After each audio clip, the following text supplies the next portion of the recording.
Hello guys, this is Jagdish Pathak and you are watching chemistry Pathshala. जैसा कि हम टाइप ऑफ रिएक्शन में डिकम्पोजिशन रिएक्शन पढ़े थे, जिसके अंदर मैंने आपको बताया था तीन तरह के डिकम्पोजिशन रिएक्शन होती है। जो फर्स्ट था वो था थर्मल डिकम्पोजिशन, जो सेकंड था वो था फोटोकेमिकल डिकम्पोजिशन रिएक्शन, और जो आपका थर्ड है वो है आपका इलेक्ट्रोलाइट डिकम्पोजिशन रिएक्शन। बेटा देखो, मैंने आपको वहां हल्का सा बता दिया था कि डिकम्पोजिशन का मतलब ब्रेक डाउन होता है। किसी भी चीज का ब्रेक डाउन होता है तो हम उसको बोलते हैं डिकम्पोजिशन रिएक्शन। ठीक है, सिंपली आपके पास एक रिएक्टेंट है, ठीक है, आपने उसको क्या करा, हीट करा या सनलाइट की प्रेजेंस में उसको ब्रेक डाउन करके दो या दो से ज्यादा से प्रोडक्ट में चेंज कर दिया, उसको कह रहे हैं ब्रेक डाउन। आपने किसी चीज का ब्रेक डाउन कर दिया, तोड़ दिया आपने उसको, एक था वो आपने दो कर दिया, दो से ज्यादा कर दिया, ठीक है, उसको ब्रेक डाउन बोलते हैं। डिकम्पोजिशन का मेन ये है। और इलेक्ट्रोलाइट का मतलब क्या होता है? Electrolyte in the presence of electricity. आप वो तोड़ कैसे रहे, आप उस कंपाउंड को, रिएक्टेंट को आप तोड़ कैसे रहे? With the help of electric current. तब आप with the help of electric current को डिकम्पोज रिएक्शन करने के लिए यूज करते हो, तो उसको हम बोलते हैं इलेक्ट्रोलाइटिक डिकम्पोजिशन रिएक्शन। ठीक है, जो इसका एग्जांपल है वो आपका इलेक्ट्रोलाइसिस ऑफ वाटर। बहुत इंपॉर्टेंट है, क्वेश्चन यहाँ से आना ही आना है। ठीक है, इलेक्ट्रोलाइसिस ऑफ वाटर, इसमें होता क्या है, आप क्या लेते हो, अभी बताता हूँ सारा process. Simply electrolysis of water कहने का मतलब है इलेक्ट्रोलाइसिस। इलेक्ट्रो का मतलब यहाँ करंट की बात होने ही वाली है, इलेक्ट्रोलाइसिस, और वाटर की बात करेंगे। ठीक है, इसका आपके यहाँ से कोई कंटेनर लिया मैंने, ठीक है, कंटेनर को हम क्या बोलते हैं? इलेक्ट्रोलाइट टैंक बोलते हैं। जिस टैंक में हम इलेक्ट्रोलाइट लेते हैं, इलेक्ट्रोलाइट हम क्या लेते हैं? हम वाटर लेते हैं। हम वाटर, हम इस कंटेनर को क्या मैंने वाटर भर दिया, ठीक है, वाटर भर दिया। उसके बाद हम क्या डालते हैं? कुछ इलेक्ट्रोड डालते हैं। कुछ का मतलब दो इलेक्ट्रोड डालते हैं, एक ये इलेक्ट्रोड डाली है मैंने, और यहाँ मैंने एक दूसरी इलेक्ट्रोड डाली है। और ये दोनों इलेक्ट्रोड्स है ना बेटा, ये ग्रेफाइट की होती हैं। ठीक है, क्योंकि आपको पता है ग्रेफाइट क्या है, ये कंडक्टर करता है, इलेक्ट्रिसिटी को कंडक्ट करता है। ठीक है ये नॉन मेटल, बट क्या करता है? इलेक्ट्रिसिटी को ये कंडक्ट करता है। ठीक है, ग्रेफाइट रोड है आपकी। ठीक है, इन दो इलेक्ट्रोड्स को, ये जो इलेक्ट्रोड्स हैं आपके, इनके देखो मैंने लिखा हुआ है the rods which can conduct electricity. आप वही इलेक्ट्रोड यूज करोगे जो इलेक्ट्रिसिटी कंडक्ट करती है। ठीक है, क्योंकि देखो मैंने इसको बैटरी से आगे कनेक्टेड करा है, ऊपर की साइड। देखो मैं बैटरी से कनेक्ट करता हूं और ये कंडक्टिव ना हो तो भाई वाटर किस तरह से सर्किट कंप्लीट होगा? क्योंकि करंट आपका यहां से फ्लो कर रहा है, पॉजिटिव टू नेगेटिव, इस तरह से इलेक्ट्रॉन्स, करंट तो आपका simply positive to negative flow करता है, बट करंट और जो इलेक्ट्रॉन जो फ्लो करते हैं दोनों अपोजिट करते हैं। आपने 10th क्लास की फिजिक्स में पढ़ा होगा। ठीक है, मैं बता देता हूं, यहाँ जो आपका जो पॉजिटिव नेगेटिव करंट फ्लो करेगा, इलेक्ट्रॉन्स के अपोजिट फ्लो करते हैं, तो करंट पूरा सर्किट फ्लो होना चाहिए ऐसे। ठीक है, और यहाँ जो वाटर है वो H प्लस और OH माइनस में चेंज हो जाते हैं। जो वाटर है वो ब्रेक डाउन हो जाता है। वाटर इस कंटेनर में क्या हो जाएगा? ब्रेक डाउन हो जाएगा, अभी बताते हैं धीरे धीरे। ठीक है, और एक होता है इलेक्ट्रोड, दो तरह के होते हैं, एक होता है कैथोड, एक होता है एनोड। ठीक है, जो नेगेटिव साइड वाला है और जो पॉजिटिव साइड वाला है, ठीक है, दो इलेक्ट्रोड है आपके पास। नेगेटिव आपको आप बोलोगे कैथोड और पॉजिटिव को बोलोगे एनोड। ठीक है, आपको पता होना चाहिए, पॉजिटिव को सिंपली कहते हैं क्या? कैटायन बोलते हैं आप। ठीक है, और नेगेटिव को क्या बोलते हो आप? आनायन बोलते हो। ठीक है, और इलेक्ट्रोड में इसका अपोजिट होता है। इलेक्ट्रोड में क्या होता है? इसका अपोजिट होता है।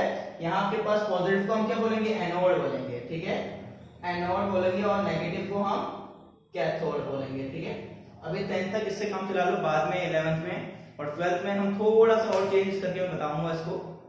अब देखो होता क्या है, मैंने इसको बैटरी से भी कनेक्ट कर दिया, मैंने वाटर भी डाल दिया, इलेक्ट्रोड भी डाल दिया, पूरा कनेक्टेड कर दिया बैटरी से।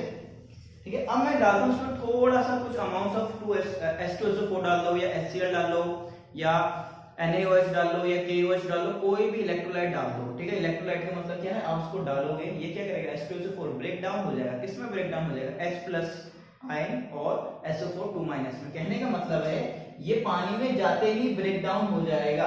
पानी में जाते ही ये अपने आप को ब्रेक डाउन कर लेगा। देखो मैंने यहाँ लिखा है इलेक्ट्रोलाइट, इसको हम क्या बोलते हैं? इलेक्ट्रोलाइट। इलेक्ट्रोलाइट वो होता है जो किसी सॉल्यूशन में जाने के बाद अपने आप को डिसोशिएट कर ले। डिसोशिएट का मतलब अपने आप को ब्रेक डाउन कर ले, तोड़ ले। ठीक है, और ये टूटेगा किसमें? आयंस में टूटेगा।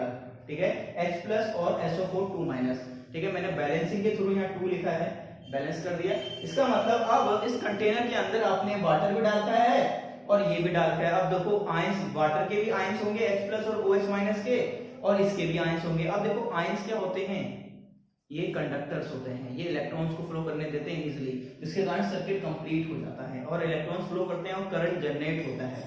ठीक है, अब होता क्या है? बिल्कुल सही है। ठीक है, इस तरह से आपका अब सर हमने वाटर भी डाला, ये भी डाल दिया, तो उससे होगा क्या, इससे फायदा क्या था? हमारा काम क्या था, मैंने वाटर को डाला, इलेक्ट्रिसिटी की हेल्प से मैं तोड़ूंगा वाटर को ब्रेक डाउन करने की कोशिश कर रहा हूं मैं इलेक्ट्रोलाइसिस से, ठीक है। अब वाटर क्या होगा, ब्रेक डाउन होगा, H+ और देखो मैंने यहाँ वाटर लिखा है, जो वाटर है वो H2 और O2- में ब्रेक डाउन होगा। आप उसको याद करने के लिए इस तरह से निकाल दीजिए, देख सकते हो कि अब इन इलेक्ट्रोड से गैस निकलेगी, इन इलेक्ट्रोड से गैस निकलती है, ये नेगेटिव इलेक्ट्रोड है, तो इससे कौन सी, इसके तरफ इस इलेक्ट्रोड के पास कौन आना चाहिए, H+ आना चाहिए, क्योंकि हाइड्रोजन क्या होता है, हमेशा प्लस कैरी करता है। तो कैथोड से हमेशा कौन सी गैस निकलती है, हमेशा आपकी हाइड्रोजन गैस रिलीज होगी। पूछा जाता है आपका डायरेक्ट क्वेश्चन, इलेक्ट्रोलाइसिस के अंदर हाइड्रोजन गैस किस इलेक्ट्रोड से रिलीज होती है, आप बोलोगे सर कैथोड से रिलीज होती है। और ऑक्सीजन क्या है, ये हमेशा O2 कैरी करता है।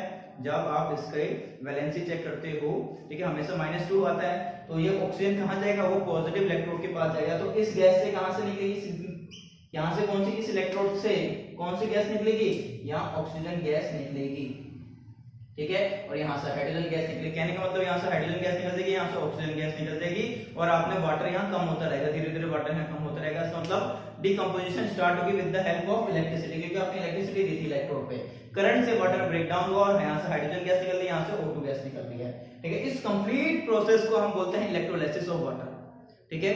इस कंप्लीट प्रोसेस को हम बोलते हैं इलेक्ट्रोलाइसिस ऑफ वाटर। इसमें आपको 2-3 चीजें याद रखनी है, आपको एक तो डायग्राम याद रखना है कि इसमें होगा क्या, ठीक है, और कौन सी गैस कहां किस इलेक्ट्रोड से निकलती है, आपको सर्किट पूरा पता होना चाहिए।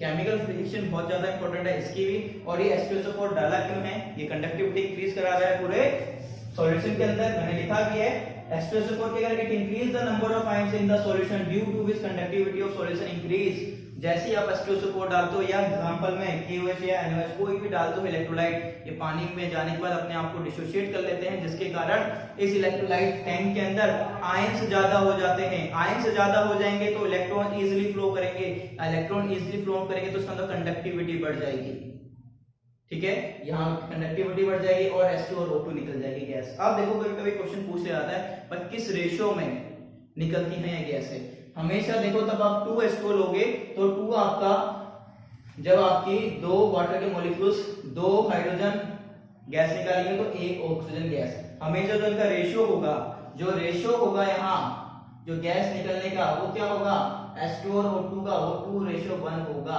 ये आपको पता होना चाहिए। इस वॉल्यूम के रेशियो में हमेशा गैस लिबरेट आउट होगी सॉल्यूशन से, ठीक है। ये था आपका इलेक्ट्रोलाइट डिकम्पोजिशन रिएक्शन। इसके बाद जो हमारा नेक्स्ट टॉपिक है वो है डिस्प्लेसमेंट रिएक्शन।